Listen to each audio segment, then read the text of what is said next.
KVS और NVS ने 2025 में लगभग 14,967 पदों पर निकाली है वैकेंसी, जिसमें टीचिंग और नॉन टीचिंग दोनों तरीके की पोस्ट अवेलेबल हैं। जैसे अगर मैं बात करूं TGT, PGT, PRT, librarian, stenographer, even अगर मैं यहां पर बात करने की कोशिश करूं तो प्रिंसिपल, वाइस प्रिंसिपल की पोस्ट भी अवेलेबल है। यह पूरे भारत में केवीएस और एनवीएस स्कूलों के लिए निकाली गई है, जहां लाखों छात्र पढ़ते हैं।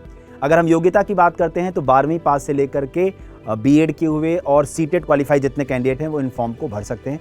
अगर हम उम्र सीमा की बात करते हैं तो मिनिमम उम्र 18 वर्ष मांगी गई है और मैक्सिमम जो मांगी गई है वो 40 वर्ष मांगी गई है। इसके अलावा ओबीसी कैटेगरी को जो 3 साल का एज रिलैक्सेशन मिलता है वो मिलेगा और एससी एसटी को जो 5 साल का एज रिलैक्सेशन मिलता है वो मिलेगा।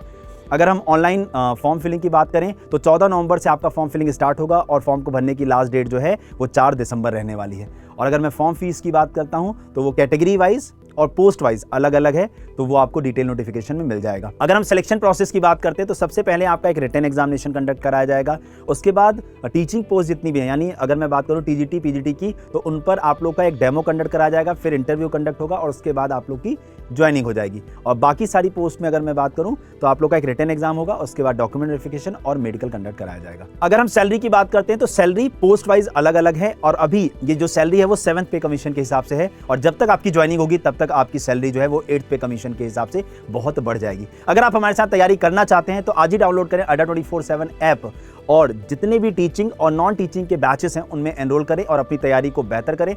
मैक्सिमम डिस्काउंट के लिए कूपन कोड यूज करिएगा Y461।